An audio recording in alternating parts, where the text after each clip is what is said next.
Hello friends, स्वागत है आप सभी का एक बार फिर से नर्सिंग ट्रेंड चैनल पे। मैं राकेश प्रजापत आपके लिए लेके आ गया हूँ नर्सिंग ट्रेंड क्वेश्चन का वीडियो नंबर 19।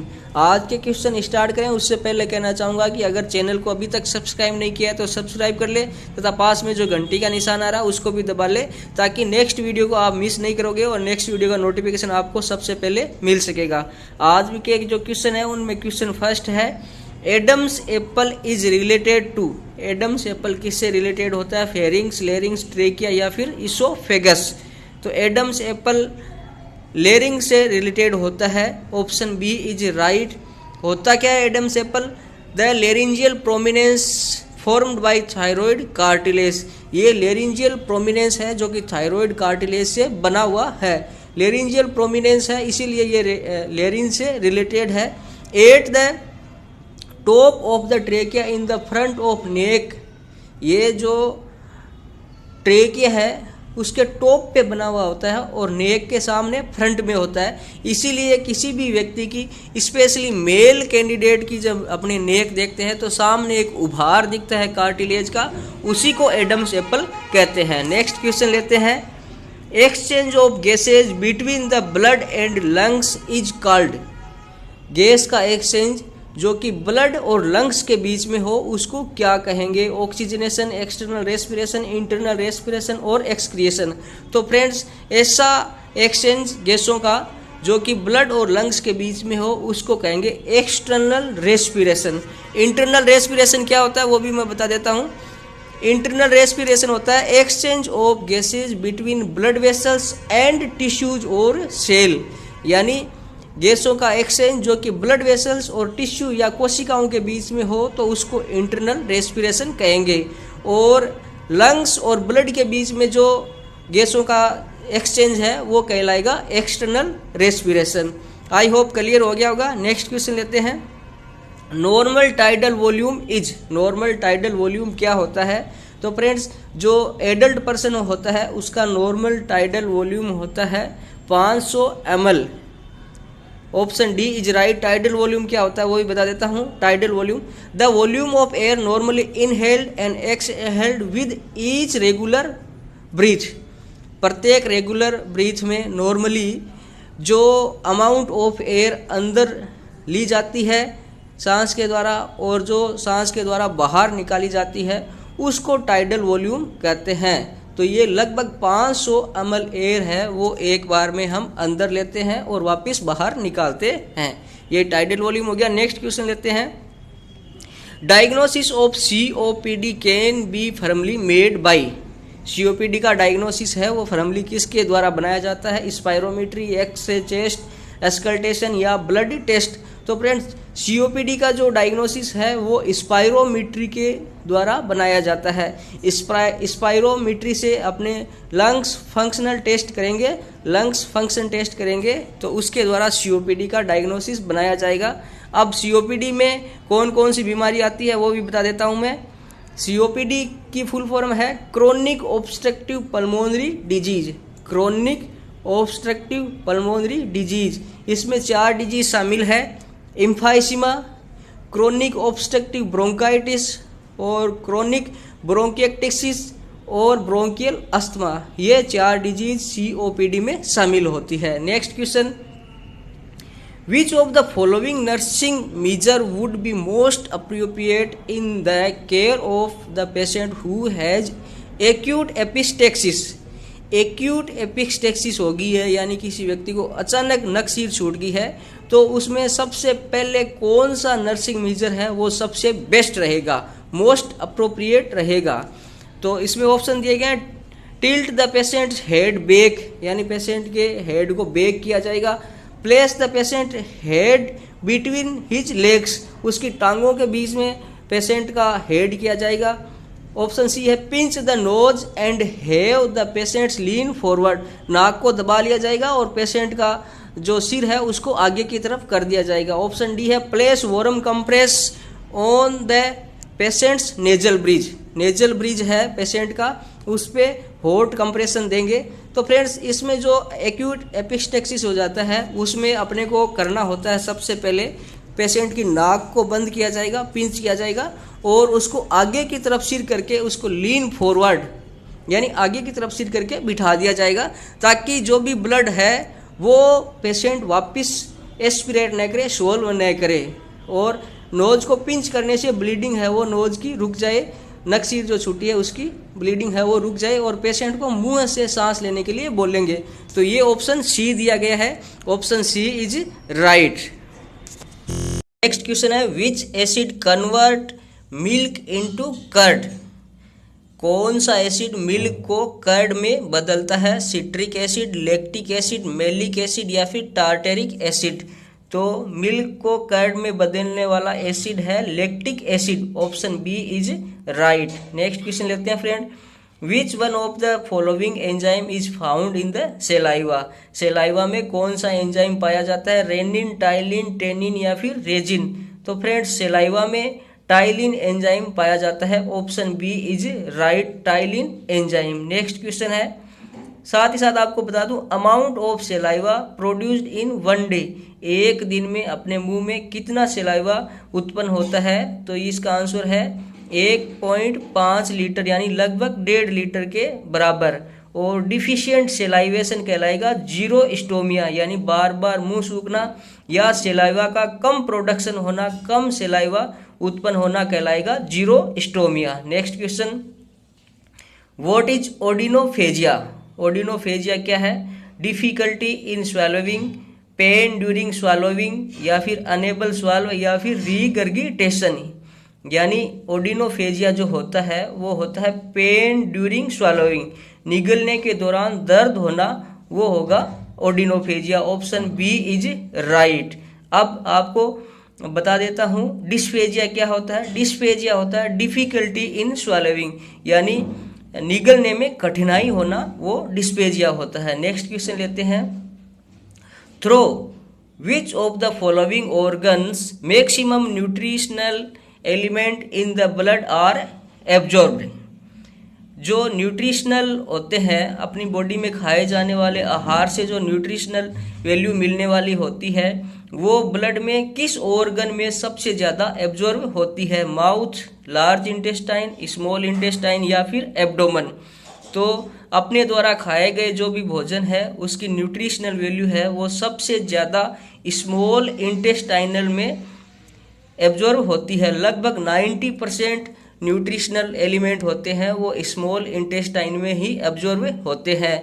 और साथ ही साथ water also absorb in small intestine, पानी का भी एब्जॉर्ब है वो स्मॉल इंटेस्टाइन में ही होता है। नेक्स्ट क्वेश्चन लेते हैं, which of the following is not the function of liver.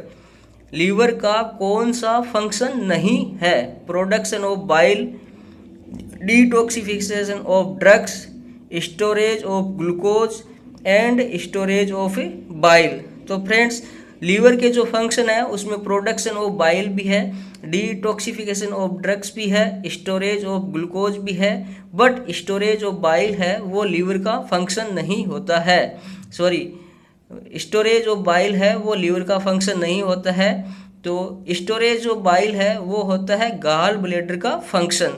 तो यहाँ पे option D is right. Next question, one of the major cause for cirrhosis of liver is. Cirrhosis of liver का सबसे बड़ा कारण क्या है? एल्कोहल एब्यूज, ड्रग एब्यूज या स्मोकिंग या फिर वायरल हेपेटाइटिस। तो सिरोसिस ऑफ लीवर का जो बड़ा कारण है वो है alcohol abuse, option A is right. Next question लेते हैं friends, which of the following drug is contraindicated in pancreatitis. Pancreatitis में कौन सी ड्रग है वो कॉन्ट्रा इंडिकेटेड होती है यानी नहीं दी जाती है? मॉर्फिन, मेफेरिडीन, डाइक्लोफेनेक या स्पास्मोप्रोक्सीबोन। तो फ्रेंड्स पेंक्रियाटाइटिस में मॉर्फिन सल्फेट है वो नहीं दी जाती है, option A is right. Morphine sulphate pancreatitis में कॉन्ट्रा इंडिकेटेड होती है। क्यों होती है? Morphine causes spasm biliary duct, so it is contraindicated in pancreatic as analgesic। Morphine sulphate जो ड्रग होती है वो बिलियरी डक्ट का स्पास्म करती है। इस वजह से पेंक्रियाटाइटिस में मॉर्फिन सल्फेट कॉन्ट्रा इंडिकेटेड है। नेक्स्ट क्वेश्चन लेते हैं friend. Dumping syndrome is a complication of. Dumping syndrome complication होता है कोलेक्टोमी का, सब टोटल गैस्ट्रेक्टोमी का, नेफ्रेक्टोमी का या फिर हिस्टेरेक्टोमी का। तो फ्रेंड्स डंपिंग सिंड्रोम जो होता है वो होता है सब टोटल गैस्ट्रेक्टोमी का कॉम्प्लिकेशन होता है। Option B is right. Dumping syndrome क्या होता है वो भी बता देता हूँ। Dumping syndrome means early emptying of stomach. Stomach है वो जल्दी खाली हो जाता है, तो ये डंपिंग सिंड्रोम कहलाएगा। कोलेक्टोमी क्या होता है? एक्सीजन ऑफ पार्ट और द एंटायर कोलन, यानी कोलोन का कोई पार्ट या पूरी कोलोन को भी निकाल देना हो होगा कोलेक्टोमी। हिस्टेरेक्टोमी क्या होगा? Surgical removal of uterus. Uterus का सर्जिकल रिमूवल है वो हो जाएगा हिस्टेरेक्टोमी। अब डंपिंग सिंड्रोम में क्या डाइट देंगे वो भी बता देता हूँ। डंपिंग सिंड्रोम में high protein diet, high fat diet और लो कार्बोहाइड्रेट डाइट है वो दी जाएगी। ये होगी डंपिंग सिंड्रोम। अब नेक्स्ट क्वेश्चन लेते हैं। The major component of honey is. शहद का बड़ा कंपोनेंट क्या है? ग्लूकोज, सुक्रोज, माल्टोज या फिर फ्रुक्टोज। तो फ्रेंड्स शहद का जो बड़ा कंपोनेंट होता है वो होता है fructose. Option D is right. Next question लेते हैं। Lateral curvature of spine is called. Spine का लेटरल कर्वेचर यानी एक साइड में झुक जाना क्या कहलाएगा? काइफोसिस, लॉर्डोसिस, स्कोलियोसिस या पेक्टस एक्सकेवेटम। तो फ्रेंड्स जो स्पाइन कोड है, जो स्पाइन है उसका एक साइड में झुकना है वो कहलाएगा scoliosis. Option C is right. अब काइफोसिस, लॉर्डोसिस और पेक्टस एक्जावेक्टम क्या होता है ये भी बता देता हूँ। काइफोसिस का means an exaggeration of thoracic curve, यानी स्पाइनल अपनी जो स्पाइन है वो थोरेसिक पार्ट से ज़्यादा बाहर निकल जाए तो उसको कहेंगे काइफोसिस, यानी जो कुब्बड़ है वो एक काइफोसिस कहलाएगी।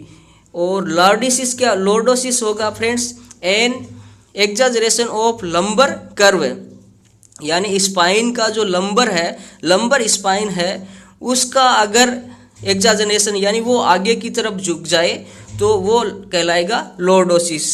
अब है पेक्टस एक्सकेवेटम है वो होगा a congenital condition in which the sternum is abnormally depressed. Pectus excavatum का मतलब होता है ये कंजेनाइटल कंडीशन है, इसमें जो अपनी स्टर्नम बोन होती है जिसको चेस्ट बोन भी कहती है ये अबनॉर्मली डिप्रेस्ड होती है, अंदर धसी हुई होती है। तो आई होप आपको काइफोसिस, लॉर्डोसिस और पेक्टस एक्सकेवेटम और साथ ही साथ स्कोलियोसिस समझ में आ गया हो। नेक्स्ट क्वेश्चन लेते हैं।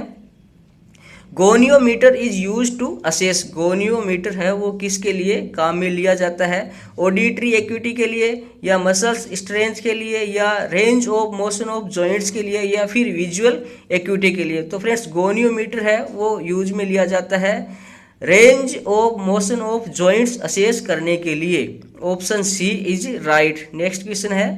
Which of the following area is most common site for cancer in children. बच्चों में कैंसर होने का जो मोस्ट कॉमन साइट है, मोस्ट कॉमन जगह है वो कौन सी होती है? लंग्स, जेनाइटेलिया, बोन मेरो या फिर जीआई ट्रैक्ट्स। तो फ्रेंड्स बच्चों में सबसे ज़्यादा जो कैंसर उत्पन्न करने वाली जगह होती है वो होती है bone marrow. Option C is right. Next question लेते हैं। Drug of choice in breast carcinoma. Breast carcinoma यानी ब्रेस्ट कैंसर में ड्रग ऑफ चॉइस क्या है?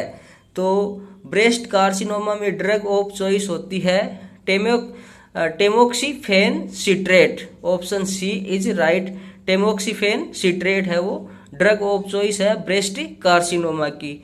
नेक्स्ट क्वेश्चन लेते हैं। Pap smear is use to diagnose for which disease. Pap smear है वो किस डिजीज को डायग्नोज करने के लिए यूज किया जाता है? ये क्वेश्चन बार बार एग्जाम में पूछा जाता है। Cancer of ovary, cancer of uterus, cancer of cervix या ब्रेस्ट कैंसर। तो फ्रेंड्स आपको याद रखना है कि पेप स्मीयर है वो कैंसर ऑफ सर्विक्स के डायग्नोसिस के लिए यूज किया जाता है। Option C is right. Vaccine used for prevention of cervical cancer, HPV। Cervical cancer या कैंसर ऑफ सर्विक्स से प्रिवेंशन के लिए जो वैक्सीन यूज की जाती है वो है HPV। नेक्स्ट क्वेश्चन है friends, the most likely side effect of external radiation to the neck for cancer of larynx. Larynx cancer में अगर एक्सटर्नल रेडिएशन दिया जाए यानी रेडिएशन थेरेपी दी जाए तो उसका मोस्ट लाइकली यानी सबसे ज़्यादा साइड इफेक्ट कौन सा हो सकता है? कॉन्स्टिपेशन, डिस्निया, सोर थ्रोट या फिर डायरिया। तो फ्रेंड्स, एक्सटर्नल रेडिएशन थेरेपी में अगर लेरिंग्स कैंसर है और उसका जो साइड इफेक्ट होने वाला है वो होने वाला है sore throat. Option C is right. तो ये हो गया आज की क्वेश्चन फ्रेंड। अगर वीडियो अच्छा लगा तो इसको लाइक करें, सभी दोस्तों के साथ शेयर करें, अपने चैनल नर्सिंग ट्रेंड को जल्दी से जल्दी सब्सक्राइब कर लें ताकि नेक्स्ट वीडियो का नोटिफिकेशन सबसे पहले आपको मिल सकेगा।